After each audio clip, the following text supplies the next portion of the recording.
All right, so we did sum of angles in the last lesson. Today we're going to talk about double angle and half angle identities. So taking an angle, doubling it, taking an angle and halving it. So a lot of times we know the sine of pi over 6, but if we needed to half that and get pi over 12, we don't know that based on unit circle, but we could use like a half angle identity to be able to get that. Today you're going to use the angle sum identities that we developed in the previous lesson to derive each of the double angle identities for sine and cosine.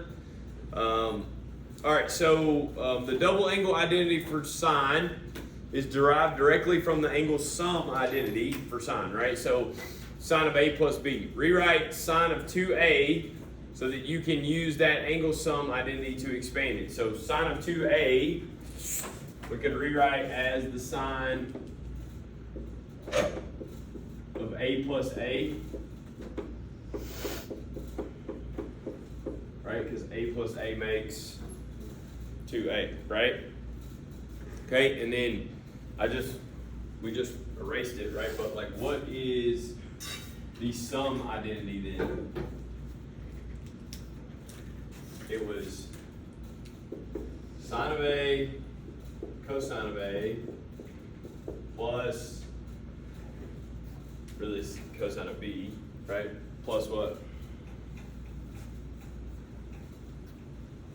It's from the previous lesson. It ought to be in your notes.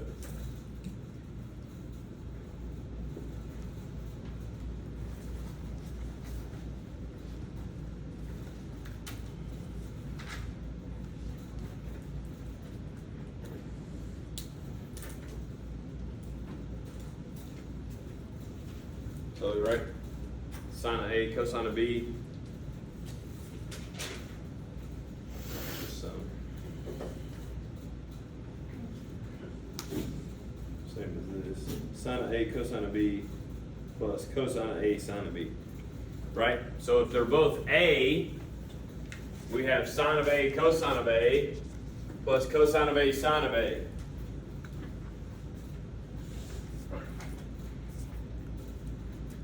Can I simplify that? What is this?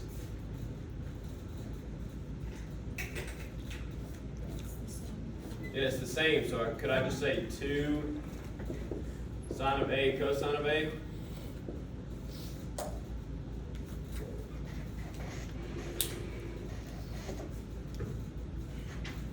Okay. So double angle identity for sine. Sine of 2A is just 2 sine of A cosine of A.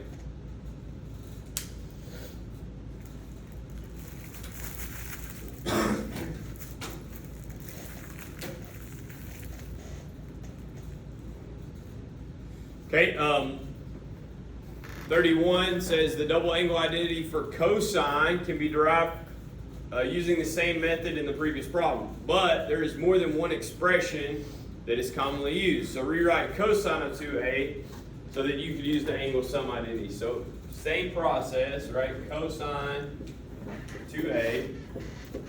So that's cosine of A plus A. Okay, what was the cosine identity?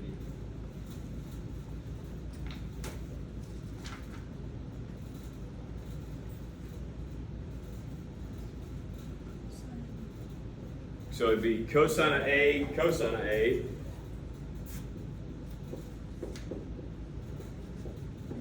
minus sine of A, sine of A.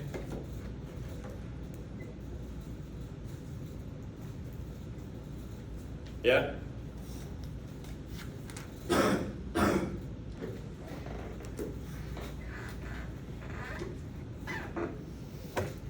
Okay, what is, could I clean that up? Could I clean that up at all?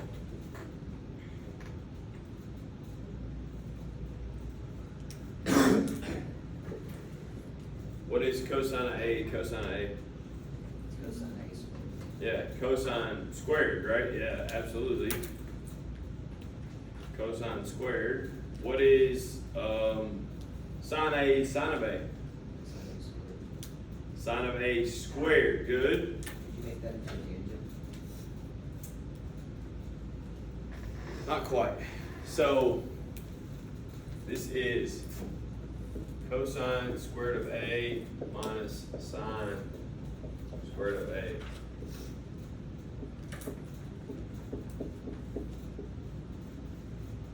Okay.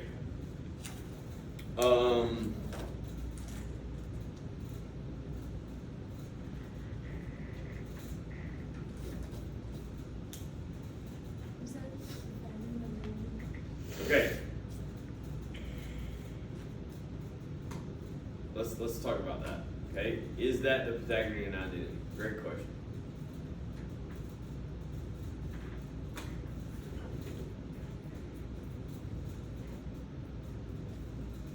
Because what's the next thing say? Right? Can you use your answer for part B and the fundamental Pythagorean identity to write two more equivalent identities? So what is Pythagorean? Sine squared plus cosine squared. Okay, so if I wanted this to be cosine squared minus sine squared, how could I do that?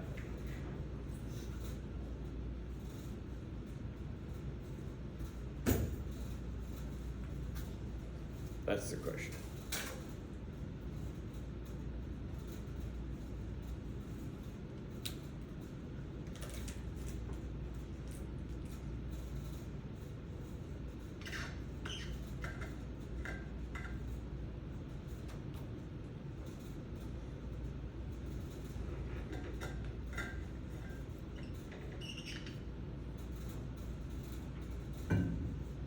Yeah.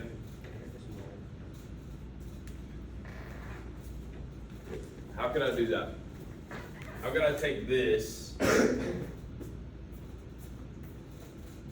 make that work? So if you look, did any of these work?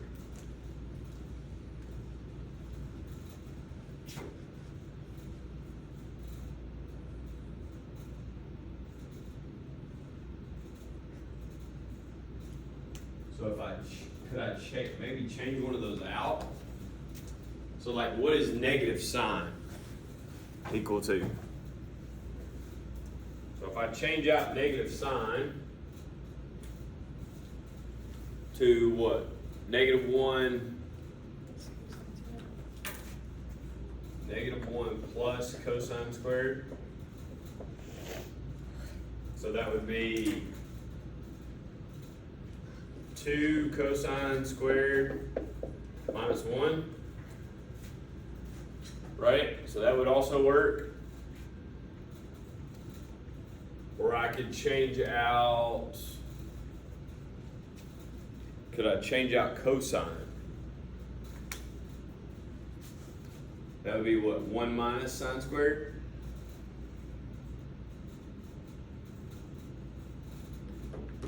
Yeah?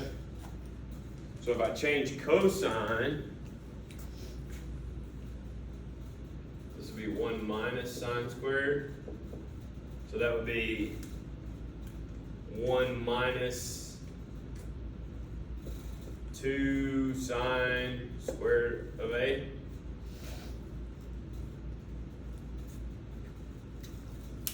So there's 2 more possible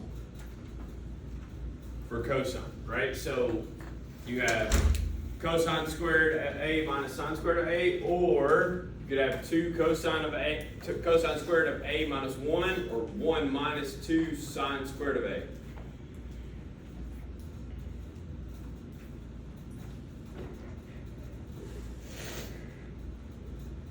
All right, so now for 32, why do we need these? Right? So practice recognizing and applying these identities you've learned so far by rewriting each of the following trig expressions in one step. So look at A. Which identity is A? Which one of those is A?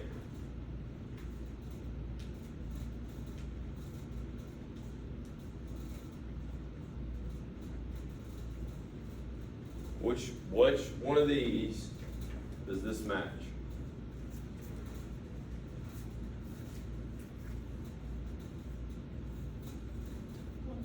Yeah, right? So how could I rewrite this? What would this be? Sine of what?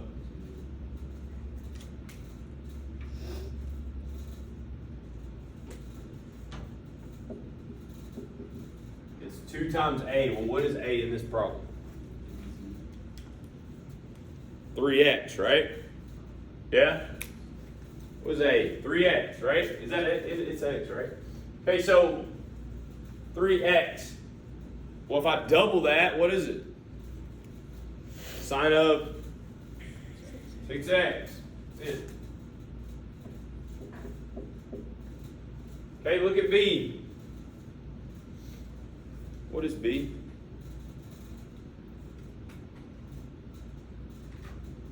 Cosine squared of 40 plus sine squared of 40. Pythagorean, yeah. So what's this answer? Sine squared plus cosine squared equals 1. Okay, look at the next one. Look at C. You got cosine squared of 40 minus sine squared of 40. That's what?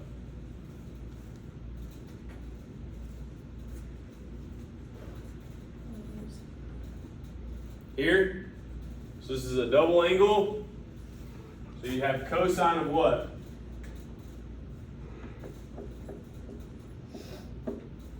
Double it. Cosine of what? 80. Okay, look at D. What is D?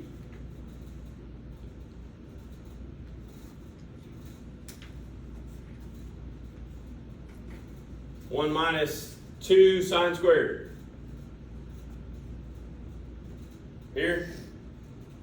So it's also cosine, but a double angle. So it's cosine, but I need to double my angle. What's my angle in this problem? What's my input? If I double that, what is it? Times 2. Oh, perfect. 2y minus 10. Okay, cool. E. Sine times cosine plus cosine times sine.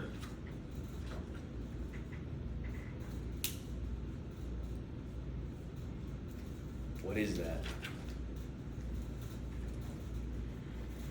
Sine times cosine plus cosine times sine is just what? It's just the sum, right? So it's sine, but it's the sum. So this is what? Sine of what?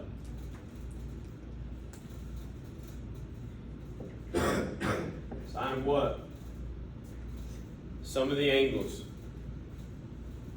So sine of 70. Good. Okay, look at F.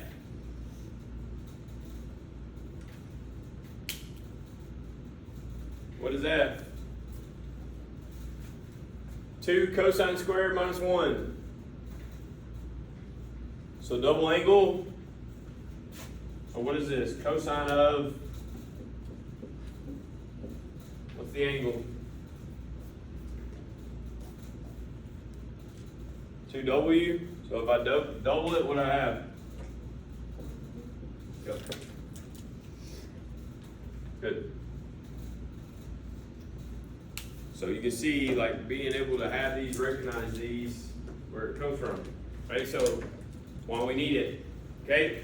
Another reason we need it. Okay, so looking here, the double angle identities for cosine, we can also be used to derive half angle identities.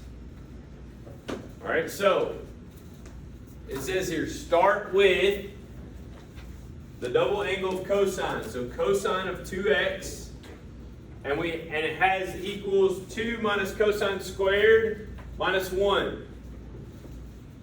Okay, so here's what we have. Cosine of 2x equals 2 cosine squared of x minus 1. And it says now solve for cosine squared. Okay, so we're going to get this by itself. We're going to add 1. So we have cosine of 2x plus 1 equals 2 cosine squared of x. And then we're going to divide by 2. So we have cosine of 2x divided by 2 plus 1/2 equals cosine squared of x. Okay? Note that the resulting identity is useful in calculus when you need to substitute for cosine of x. So there's times when you're just solving for cosine squared of x, and sometimes you need this, right? And you could write that as separate fractions or all one big fraction, it's all the same. Okay, part B. Now let A be what?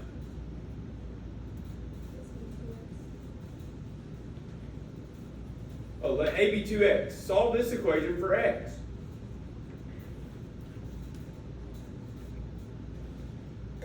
So what is x?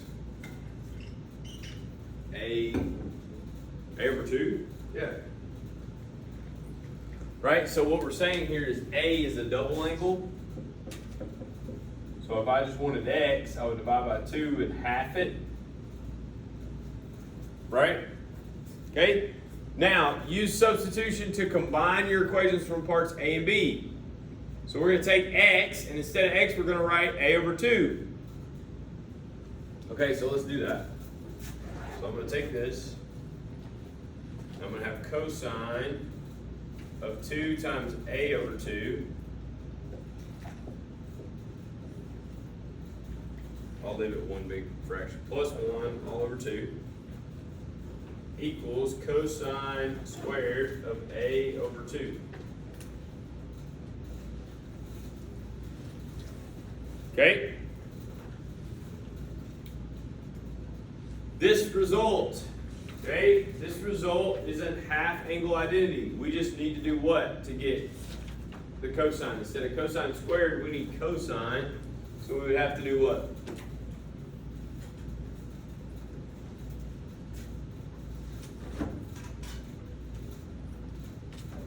Square root. So let's write this.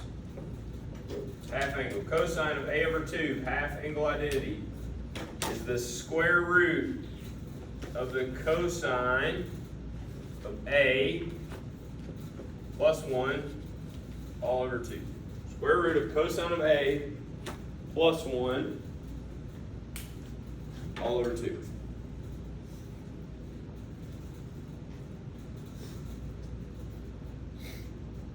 Okay, so that's your cosine. We would do the same thing to derive sine. Okay, sine's the same. It's just minus 1, or excuse me, it's minus cosine. So it's like this. So I'm just going to write sine for you for time's sake, right? So the sine of A over 2, the half angle, is the square root of 1 minus the cosine of A all over 2. Okay, you need these. You need to have all these together somewhere. You will use them.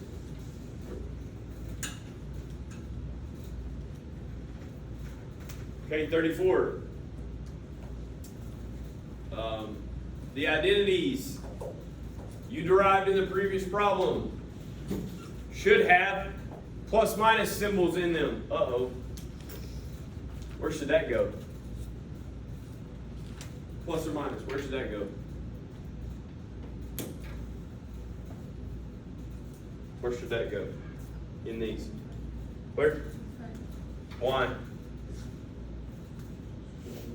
Yeah, it's a square root, right? So we got to consider the positive and the negative.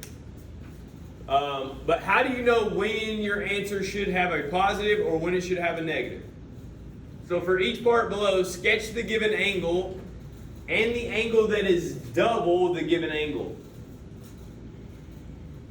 Then calculate the exact value of the expression using half angle identities. But use your diagram to decide if your final answer should have a plus or a minus. Okay, so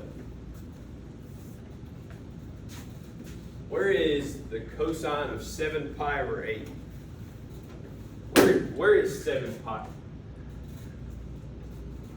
Where is 7 pi over 8?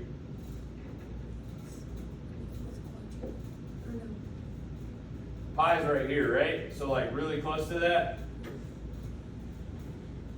Like really close to that? Yes? If I doubled that, where would it be?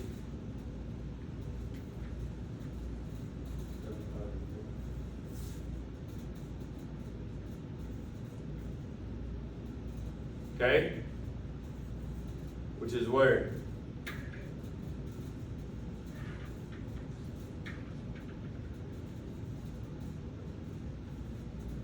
Right? Okay. So, using the half angle identity. Okay? Why? Because what did you say the double was? If I double this, I end up with 14 over 8. But that reduces to what? 7 pi over 4. Is that on the unit circle? Yes. Does that make sense? Okay. So, when I do that, and I'm trying to find the cosine, do I know the cosine of 7 pi over 4? Yes. Right? Square root of 2 over 2. Positive. Right? So I can put all that in. Square root of 2 over 2 plus 1 divided by 2. Take another square root.